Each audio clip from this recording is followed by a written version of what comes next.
I just want to start off by congratulating, obviously, the Blazers on a hell of a series. Congrats to Terry Stotts and that team. Lots of great players, and more importantly, a lot of good people on their roster. So happy for their success. Hope Rodney Hood is okay. And for us, tonight is the end of the season. But I'm not going to allow this Game 7 loss to take away from a magical year.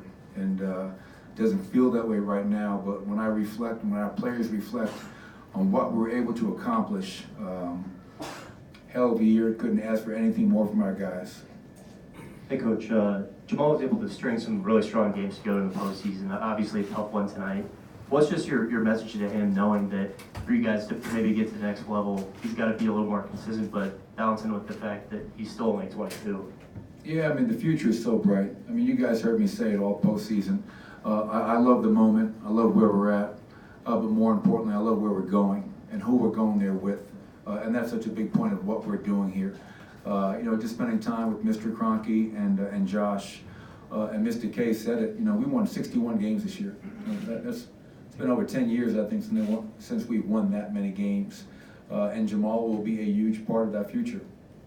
Going into the offseason, having a game like he had, 4 of 18 from the field, that's going to be a great motivation tool for him.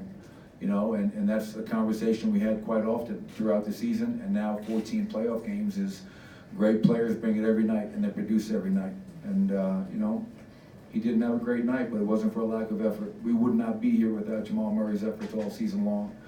And then on the other hand, obviously, C.J. McCollum showed why they have one of the best backcourts in the NBA, put his team on his back, and made big play after big play. But Jamal is going to be a better player because of this experience. Michael, on your left here, you've spoken a lot this season about how this is a truly special group, both on the court and how they are together off the court. What are you going to remember about this specific team when you look back on it maybe years from now? Good question. Maybe I'll answer it maybe a couple of years from now. Well, what I will remember, Harrison, is truly how selfless they were. And that's, a lot of people talk about being selfless, and it's a fancy word up on a wall. It looks cool. But for us, it was something that we actually tried to live. And I think there were countless examples of individuals being selfless throughout the season. I look at Isaiah Thomas and Juancho up the whole game. Those guys are dying to play. They're not playing, but they're supporting their teammates. So that's what will stand out. I got Nikola Jokic in there taking blame for the loss. It's not his fault. This was a group effort. I think the cumulative effect of 14 playoff games and us asking him to do as much as we asked him to do finally took its toll on him tonight. But this group really did play for each other, not just with each other. They cared about each other on the court and off the court. And the best teams I've ever been a part of have had that kind of a chemistry and love for one another. And that's a special group. Your offense has been really good this year. Obviously tonight, only 15 assists. In your estimation, is that just sort of where this game went wrong, is on the offensive end? Well, you have to make shots to get the assists, obviously, to oversimplify it, but we made 2 threes tonight. I thought the game came down to 21 second chance points and us missing 11 free throws. Those are 2 huge areas right there. We talked about coming into tonight in our 3 losses to Portland. They were averaging 18 second chance points per game. They get 21 tonight. And then you leave 11 points at the foul line. Those were 2 really big factors, in my opinion, in why we lost. But, the bigger question, we were a really good offensive team this year, and whether it's giving them credit, which they deserve, and us missing a lot of open shots, we just couldn't get any rhythm offensively. This game really reminded me of Game 7 against San Antonio. First half, ugly half. Our defense was great, but we couldn't make any shots, so we created no separation. Then they came out in a very aggressive manner, tied things up, and unlike Game 7 against San Antonio, we couldn't hold on for the win. Michael, only on second is with this game. What was Nikola's message? Why did he think it was his fault? And also, how difficult is it to stop that little left pull-up that CJ had going? Well, CJ was phenomenal tonight. And all summer long, I'm going to be probably second-guessing myself. Out of a timeout, they just go 1-4 flat, and he hits a really tough pull-up. That's a shot that he makes consistently. And Torrey played good defense, as good a defense you could ask somebody to play one-on-one. But right after, I'm saying we should have sent somebody at him. He's having a great game and makes somebody else have to make a play or make a shot. But so he's really hard to guard. As far as Nikola, that's what I love.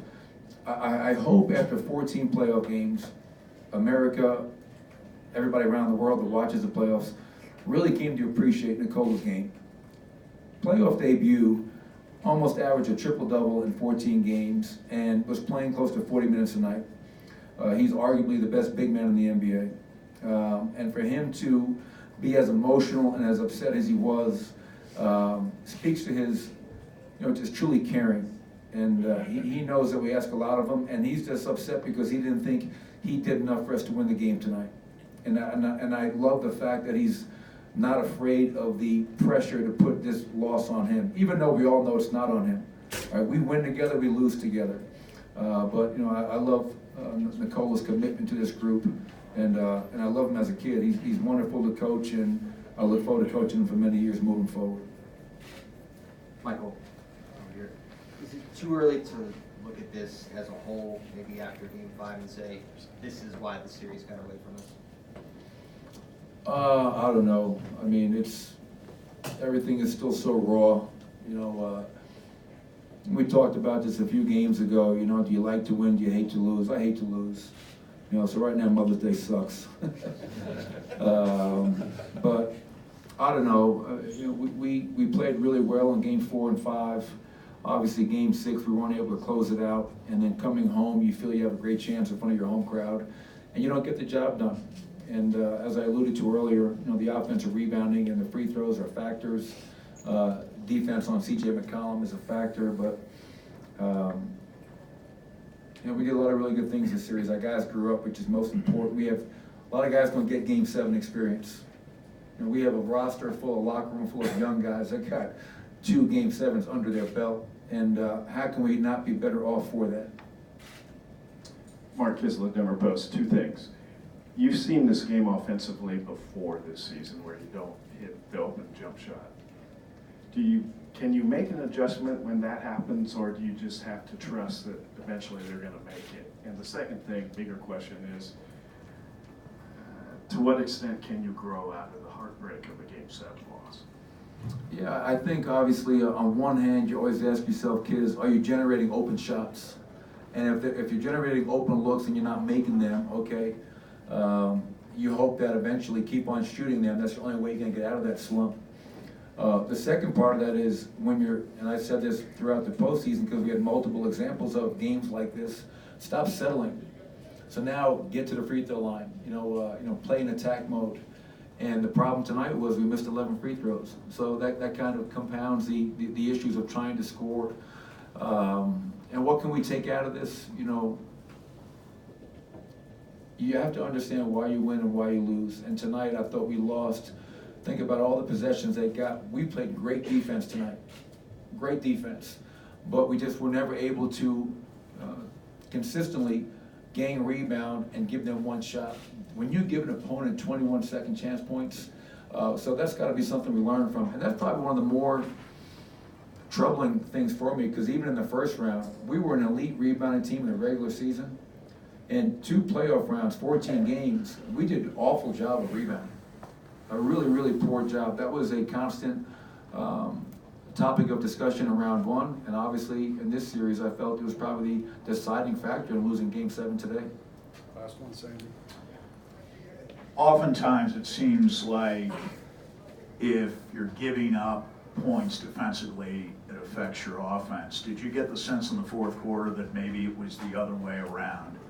That there was some frustration, maybe a little bit of over-anxiety that set in on your offense and affected your defense? That your defense was actually better than the 29 points you gave up, and it was the offense that had a lot to do with their scoring 29 points in the fourth quarter, more so than the defense? Yeah, that's an interesting point. Obviously, I agree. Most of the times, teams allow their offensive struggles to dictate their defensive intensity and attention to detail. I thought in that fourth quarter, our guys were all known that we're struggling to score the ball. We're struggling to make shots that we've made all year long. High percentage looks by some of our best players. But even with that, yes, 29 points. I'm not sure how many of those were from the foul line and how many came in second chance points. So I thought the initial defense throughout the night was really good. I thought our ability to chase down long rebounds or just to keep them off the glass was poor. And again, we left everything out there, but 21 second chance points, I can't say it enough. I thought that was our inability to end the possession with a rebound was really deflating. When you play good defense for 22 seconds, we get a rebound, we outlet the ball, Lillard gets a steal, they hit a corner three. Those plays are demoralizing because you know that, man, we're having a hard time scoring. When we get stops, we can't keep giving them second chance opportunities. So, yeah, this will stay with us. You know, last year, I'll end it with this. Game 82 of Minnesota, losing overtime, chance to go to the playoffs. That was a rallying cry. That was a motivating loss. All summer long, mini camps, summer league, training camp, preseason, regular season, first round, second round. It was a motivating force. Tonight's loss is going to motivate us. It's going to motivate not just Jamal Murray because he was 4 of 18, but we have now tasted what it's like to win in the playoffs. We have tasted how close we were to get to the Western Conference Finals. So we'll use that to come back a better team, and I look forward to that challenge. Thanks. Thanks, everybody. Appreciate